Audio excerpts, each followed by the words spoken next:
What's going on, YouTube family? Today we're going to be talking about student loan debt versus auto loan debt. Now, the reason why I'm making this video is just recently, auto loan debt has actually surpassed student loan debt. So in my Discord and a few of my groups, I asked a lot of people what their thoughts were on this, and I think you guys would be surprised, so I wanted to share it with everybody.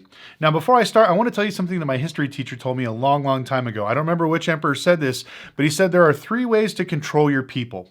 You can control them by fear, by force, and the last one is debt. I guess you guys can guess which one America picked. So let's go ahead and get into it because I think you guys will be surprised at some of the numbers. So in November of this year, auto loan debt has officially surpassed student loan debt. Now, the crazy thing is this is only the actual debt that the government is tracking. There are hundreds of millions, if not billions of dollars that are not really counted into these equations, such as title loans. If you own money to Title Max or somebody like that, also pawn shops. Pawn shops lend on vehicles, as well as buy here, pay here dealers across the United States. So there is tons of auto loans that are not going into this equation. So I think it's a lot higher than what it is now. But one of the things that was fairly interesting is the fact that so many people actually have an auto loan and student loan debt at the exact same time. And this is one of the major reasons why most millennials and Gen Zs cannot afford housing. So I decided to post this question in my groups to ask them, hey, who has student loan debt and who has actual auto loan debt? And I just want to know some of the figures if you guys want to share with the group. If not, message me, privately. And so a few people decided to share privately, but one thing stood out to me that was very alarming. Almost 80% of the group admitted that they had a student loan. Now, when I asked, was their student loan connected to something in the automotive industry? 90% of them said no. It was for something completely different than currently what they're doing now. So I see a lot of people incurring student loan debt that basically doesn't really advance them. Now, did I ask, did this make you any relationships that help pay for something to meet people to get bigger in, let's say, the industry you're currently in, some sort of networking thing that you can't put really a dollar price on? Most said no, about maybe 10% said yes. So it was pretty interesting. So then I asked on the other end, okay, is your student loan more than your auto loan debt? And this is where it literally blew my mind. Out of the 150 people that said that they had student loan debt and auto loan debt, I'd say about 80% of those people have more auto loan debt than actual student loan debt. So that just lets me know that there's a lot more people worried about driving the cars that they really can't afford. And, with their education that they're still making payments on are not giving them the same amount of money or returns of what they originally intended. So I think this is the big problem of where we're at today. So many people are basically crushed by debt. And it's true, just like I said earlier, just like my history teacher told me, you can control people by debt. That's what I feel like now. The American dream is pretty much gone. Unless you're making at least $140K a year, you're pretty much poverty level, which sounds crazy. I never thought I would have to say this publicly, but after doing the numbers, it kind of blew my mind. The average new car payment is over $800 now. So I don't know how somebody that's making, 15 to 20 bucks an hour can afford rent, which I think the average rent in Las Vegas is, I think, $1,800 or $1,900 for a 1-bedroom apartment. If you live in LA, I'm sorry, or New York, it's even crazier. And then insurance here is absolutely ridiculous. You're going to pay at least $300 a month in full coverage. After doing the math, you can only afford to actually own a car and rent a house. That's it. There's no money for savings. There's nothing for principal pay down. And so it's a very alarming statistic. Now, the reason why I wanted to talk about this a little bit more is because I think this is going to have a major effect when it comes to auto loans in the future. Now, I think student loan debt has always been factored out when it came to making auto loans. They didn't really care. It didn't count to your DTI, your debt to income. We've been talking about that a lot lately because banks are bringing this back because this is a matrix that they know that actually works. If somebody's DTI is too high, they automatically have a higher chance of defaulting. So banks will tend to lend less to those individuals. And now if they start throwing student loan debt into the equation, we're talking 2 generations of people that are pretty much going to be screwed when it comes to getting auto loans. Now, after I talked to a few of my bank friends about this, they all confirmed the exact same thing that I was thinking, is that they're going to start taking this into account the first quarter of 2024, or excuse me, 2025, which is fairly interesting because, everybody was so happy that we're, switching from one party to the other, from Democratic to Republican. So they're like, okay, we're going to have more money, more business. Everything's going to flow a little bit better. But even with that being said, they're still afraid that there's Americans that are way too tapped out that are living way over their means. Another thing that I found was interesting that I wanted to share with you guys is one of the local credit unions here in Vegas that I do a lot of business with was telling me that majority of the people that are actually either late or up for repo have multiple loans or lines of credit with this particular credit union. Anything from PPP loans to credit cards, to ATV loans, motorcycles, boats, jet skis, business lines of credit. And so this shows me that there are so many people that are over leveraged, especially in today's economy. I think is absolutely horrific. Now, don't get me wrong. Nobody saw the economy slowing down as fast as what they did. Even you watch the news, they still talk about how it's all sunshine and rainbows and there's no problem. I promise you, when there is a change, you're going to see probably, what is it? I don't know when the election finally takes place or when they transfer power. I think it's January 20th or something. You're going to see one actual party rip the Band-Aid off and tell the other party that, the real numbers. And we've been talking about it for a while because with all the actual repos we're seeing and how many people are late and how many people are defaulting, the job numbers don't make sense. The actual income doesn't make sense. Nothing makes sense. Like from what I see every single day on my end, basically says that the market is absolutely horrific and it's going down. Now, remember, repos are higher now than in 2008.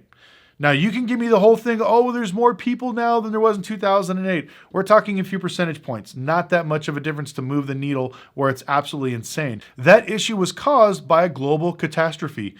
Now we're just talking about debt. People that will not stop shopping. People that will put their trips on other credit cards. People that are driving Mercedes but make $12 an hour. This is what's gotten us to this point. This is why I tell everybody this is worse than what they're talking about on the news. I promise you, every banker you talk to, if you get a chance to, just entertain me. Go into your local bank and say, just ask them nicely, hey, you know what? How are you guys doing? Like, do you see a lot of repos or people walking in, giving you the keys to your car? I promise you, if you get an honest person, they will tell you yes, and then they will tell you at an alarming rate. I see it every single day. But like I said, still to this day, I don't hear a lot of it.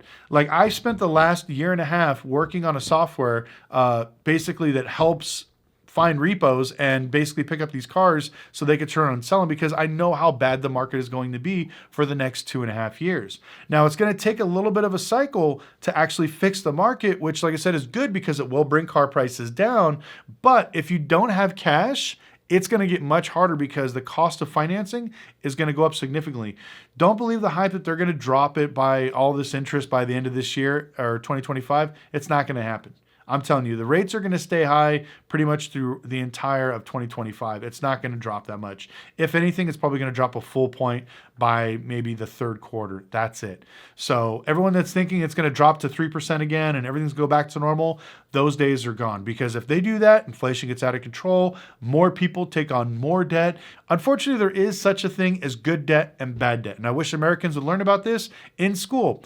It's okay to borrow money to start a business. It's okay to borrow money to invest in multiple things that will bring you some sort of a return. But instead, they will not give you that money to start a business. They will not give you a small business loan to help, grow your existing business. They would rather give you a credit card so you can go out and buy shit on Amazon that you don't need, take trips that you'll probably forget about in a year. And it blows my mind. But it's true. I feel like 90% of Americans are controlled by debt. And that's the way I feel like the market's just going to keep pushing on people until eventually they can't take it. And just like any other weak infrastructure, if you keep putting pressure on the people, they're going to collapse. And I think we're almost there. And this is kind of the thing that I've been rambling about for the last year is once there's official credit crunch, which we're in there now, once they stop lending, which they will, they're slowly turning the faucet off and they're changing plans. Now that Trump's going to be coming into office, I see banks lending a little bit more, or they're more optimistic, but most of the banks are still keeping that reserve, thinking that the market is going to basically do a complete 180 and it's going to go down because everybody's waiting for the real job numbers, the real inflation numbers, the real crime numbers. Learned in the last year about how our country is doing is unfortunately not correct. So, like I said, this is nothing political. It's just the numbers. Like people have been finding this stuff out. And then you get people like me on all other fields. Like I have a friend of mine. He is a mortgage underwriter. He's very good. He's been doing it for 22 years. He was more busy after the 2008 housing collapse than he is today. And you would not believe how many people he can't get done because they don't have a down payment or they have too much debt or they don't even qualify for the house that they want. People want this 4-bedroom, 4-bath, beautiful home. And if you want something like that, unfortunately, the average house is now 400 and something $1,000 across the United States. Here in Vegas, I feel like the average house is over 500K. And if I show you some of the houses for 500K, they're just the most boring cookie cutter homes that you've ever seen. But that's unfortunately the reality of what's currently going on. So I don't want to be all doom and gloom. I have some more happy videos coming up in a few days, but I just wanted to share this with you because I thought that, seeing how many people have student loan debt compared to actual auto loan debt, and the fact that auto loan debt has surpassed student loan debt absolutely shocks me, because there's a lot of people, like, I didn't go to college. A lot of my friends all went, but now I see a lot of my friends as kids, none of them want to go to college. They'd rather go train and do some sort of tech school instead of doing that, which is a good thing. We need more people that are doing plumbing, HVAC, mechanics. We need more people that are software engineers, stuff like that. I think there's a lot of really good jobs that you can get that pay really good that you don't need any college for. Now, if you want to go to college, that's great. Just make sure you get a degree that actually will pay you something. I've never seen so many people, especially a lot of my friends, I won't call out any names, but I know they watch this, have absolutely useless degrees. Like, if you have a marketing degree and you've never done any type of marketing in your life and you work at Best Buy as a manager, probably the best use of your $100,000 student loan. But at the end of the day, I understand we were all brainwashed when we were kids. You have to be successful. You got to go to a college. You got to go to college. When I told my parents I wanted to open up a auto repair shop and I was going to flip cars and do all this crazy stuff in the car business, they all told me I was an idiot. I was a fool. I was dumb. I need to go to college and work at Taco Bell and save up my money and become successful the old way. So I think a lot has changed, but anyways, don't want to rant. If you have any questions or comments, put them in the comment section below, but I'd love to know your opinions on what do you think about the student loan debt versus auto loan debt. Also, is it true? Is our society controlled by debt? And if you have any questions on the economy, or if you feel like your opinion is different, please put in the comment section, let me know, because even if your opinion is different from mine, we could still be friends. So go ahead and chime in the comment section below, and we'll see you next video.